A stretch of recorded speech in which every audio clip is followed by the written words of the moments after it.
नमस्कार। संस्थान द्वारा संचालित ऑनलाइन कक्षाओं के इस दौर में एक बार आपका फिर से मैं पीयूष राय, प्रवक्ता बी.एड, स्वागत करता हूं।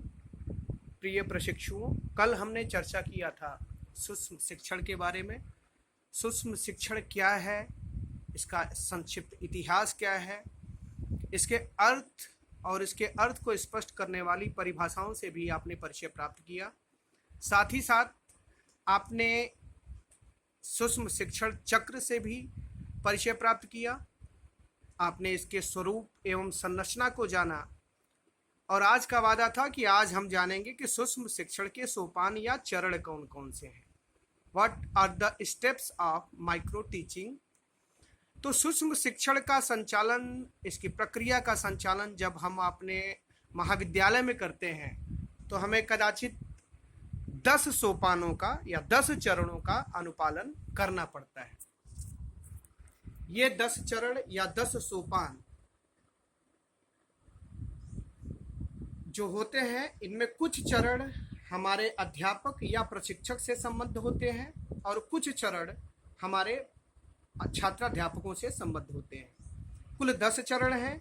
इसमें से शुरुआती जो 4 चरण हैं, अभिविन्यास, शिक्षण कौशलों की चर्चा, पाठ का आदर्श पाठ का प्रस्तुतिकरण तथा पाठ निरीक्षण एवं समालोचना, ये 4 चरण जो हैं वो अध्यापक या प्रशिक्षक से संबंधित होते हैं। बाद के 6 चरण वो छात्राध्यापक से संबंधित होते हैं। उसका एक संक्षिप्त चार्ट जो मेरे पास है वो मैं आपको अंत में दिखाऊंगा। सबसे पहले मैं आपको ये बताना चाहूँगा कि जो पहला चरण है अभिविन्यास, जिसको हम ओरिएंटेशन या प्रस्तावना क्रम की भी संज्ञा देते हैं, इसके अंतर्गत एक प्रशिक्षक या शिक्षक सर्वप्रथम जो भी छात्राध्यापक हैं उन्हें सूक्ष्म शिक्षण का अर्थ, उसका संप्रत्यय क्या है, उसकी विशेषताएं क्या है, उसके गुण क्या है या उसके दोष क्या है, इन बातों के बारे में वो छात्राध्यापकों के साथ बैठ के एक सैद्धांतिक परिचर्चा करता है, जिससे कि छात्र सूक्ष्म शिक्षण के संप्रत्यय से पूर्णतया परिचित हो जाए। तत्पश्चात जो दूसरा सोपान है वो है शिक्षण कौशलों की चर्चा। इसके अंतर्गत जो शिक्षक है वो शिक्षक छात्रों को शिक्षण कौशलों के अर्थ को स्पष्ट करता है, अर्थात जो विभिन्न शिक्षण कौशल हैं जिसके बारे में उनको प्रशिक्षण दिया जाना है उसके अर्थ से छात्रों को परिचित कराता है। साथ ही साथ उन शिक्षण कौशलों के जो मनोवैज्ञानिक आधार हैं, अर्थात किस मनोवैज्ञानिक आधार पे वो शिक्षण कौशल टिका हुआ है। जैसे कि आप प्रस्तावना कौशल करते हैं तो उसका मनोवैज्ञानिक आधार क्या है? उसका मनोवैज्ञानिक आधार ये है कि छात्र को जो हम नवीन ज्ञान देने जा रहे हैं वह उसके पूर्व ज्ञान से जुड़ा हुआ होना चाहिए। तो दैट्स अ साइकोलॉजिकल फैक्टर जो कि प्रस्तावना कौशल को आधार प्रदान करता है। तो इस प्रकार विभिन्न जो शिक्षण कौशल हैं उनके मनोवैज्ञानिक आधार और साथ ही साथ जो उसके घटक हैं, जैसे प्रस्तावना कौशल की ही बात की जाए तो एक प्रश्न के बाद जो दूसरा प्रश्न आता है उसकी संबद्धता पूर्व प्रश्न से होनी चाहिए, उसमें क्रमबद्धता होनी चाहिए। तो इन घटकों के बारे में भी वो प्रशिक्षु से चर्चा करता है। यानी जो शिक्षण कौशल है उसके मनोवैज्ञानिक आधारों के साथ साथ उसके अर्थ को स्पष्ट करते हुए उसके विभिन्न घटकों पर भी चर्चा उसे करनी होती है। तीसरा, आदर्श पाठ का प्रस्तुतिकरण, यानी जो थर्ड स्टेप है वो है कि एक प्रशिक्षु को एक प्रशिक्षक आदर्श पाठ की योजना स्वयं निर्मित करके दिखाता है, जिससे कि वह उसके स्वरूप से ठीक ढंग से परिचित हो सके। तत्पश्चात पाठ का निरीक्षण एवं समालोचना नामक चौथा सोपान होता है। जो आदर्श पाठ का प्रदर्शन है, इसके बाद शिक्षक को निरीक्षण एवं समालोचना करने की विधि छात्राध्यापकों को बतानी चाहिए। पाठ की समालोचना करने के लिए प्रत्येक प्रशिक्षु को प्रत्येक शिक्षण कौशल के लिए अलग अलग निरीक्षण प्रपत्र दिए जाते हैं। ध्यान रहे, प्रत्येक प्रशिक्षु को प्रत्येक शिक्षण कौशल के लिए अलग अलग निरीक्षण प्रपत्र दिए जाते हैं। प्रपत्र को समुचित ढंग से उपयोग करने की विधि भी बताई जानी चाहिए। तो इस प्रकार ये 4 जो सोपान हैं वो छात्राध्यापक से नहीं अपितु शिक्षक से मूल रूप में संबद्ध होते हैं, जो प्रशिक्षण प्रदान करता है। इसके बाद के जो 6 सोपान हैं उनका संबंध छात्राध्यापक से होता है। तो 5वां सोपान क्या हुआ? सूक्ष्म शिक्षण पाठ्य योजना। छात्राध्यापक किसी एक शिक्षण कौशल और पाठ्य वस्तु की इकाई पर एक सूक्ष्म पाठ का योजना बनाता है, जिसपे उसे परफॉर्म करना है, पढ़ाना है। दूसरा इसके बाद जो अगला चरण है वो है शिक्षण सत्र, अर्थात जो प्रशिक्षु के द्वारा पाठ्य योजना बनाई गई उस पाठ्य योजना के आधार पर वह प्रशिक्षु 5 से 6 मिनट तक अपने पाठ को 5 से 10 छात्रों की कक्षा को पढ़ाता है।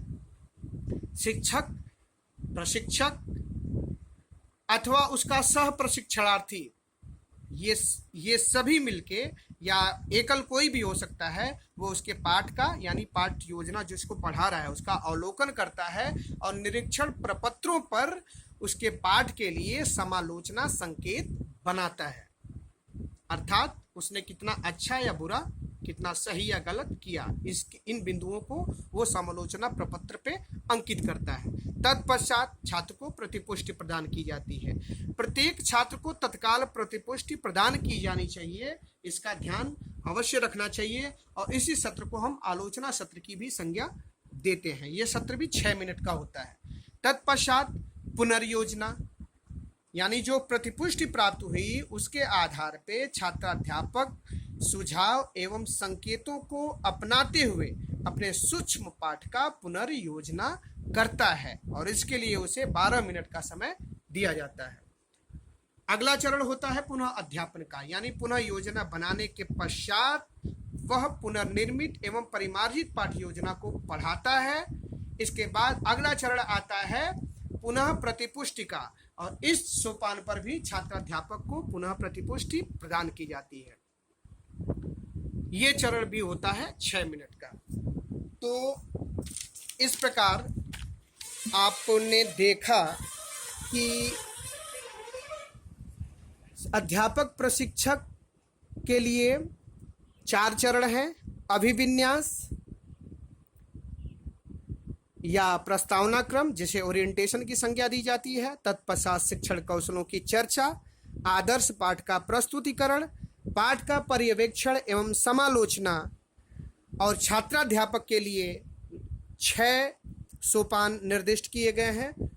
सूक्ष्म शिक्षण पाठ का निर्माण, शिक्षण सत्र, प्रतिपुष्टि, पुनर्योजना, पुनः अध्यापन और पुनः प्रतिपुष्टि। तो बच्चों, यही वो 10 सोपान हैं जिस पे चल के हम अपने प्रशिक्षण महाविद्यालय या अपनी प्रशिक्षण योजना को सूक्ष्म शिक्षण की योजना से अभिसिंचित कर सकते हैं। और इसमें कहीं न कहीं से जो प्रशिक्षण प्रदाता है और जो प्रशिक्षण प्राप्त करने वाला छात्राध्यापक है, इन दोनों की ही भूमिका अत्यंत महत्वपूर्ण होती है। अगर किसी ने भी इस कार्यक्रम में लापरवाही बरती तो निश्चित तौर पे जिस कौशल विशेष का प्रशिक्षण हम अपने प्रशिक्षु को प्रदान कर रहे हैं या जिस कौशल विशेष का प्रशिक्षण प्रशिक्षु स्वयं प्राप्त कर रहा है, अगर उसने अपने तरफ से भी कोताही बरती, कमी बरती, तो उस कौशल विशेष में आप दक्षता नहीं प्राप्त कर सकते और न ही उस कौशल विशेष पे आपका स्वामित्व स्थापित होगा। तो कदाचित जब भी हम सूक्ष्म शिक्षण योजना का निर्माण करें तो इन 10 सोपानों को अवश्य ध्यान दें। इसमें से 4 प्राथमिक सोपान शिक्षक से संबंधित हैं और अंतिम 6 सोपान छात्र से संबंधित हैं। आपने अभी पिछली कक्षा में माइक्रो टीचिंग साइकिल के बारे में जाना था। तो इसमें जो योजना निर्माण है उसकी समयावधि नहीं बताई गई है, लेकिन अध्यापन आपका 6 मिनट का होता है, प्रतिपुष्टि 6 मिनट की होती है, पुनः योजना का निर्माण 12 मिनट का होता है। ध्यान रहे, 12 मिनट का। प्रतिपुष्टि पुनः अध्यापन 6 मिनट का और पुनः प्रतिपुष्टि 6 मिनट की। इस प्रकार अध्यापन 6 मिनट, प्रतिपुष्टि 6 मिनट, पुनः पाठ्य योजना 12 मिनट, पुनः अध्यापन 6 मिनट और पुनः प्रतिपुष्टि पुनः 6 मिनट। तो कुल मिला के आपके 36 मिनट का ये आपका पूरा समय काल होता है जो माइक्रो टीचिंग साइकिल के लिए निर्धारित किया जाता है। धन्यवाद।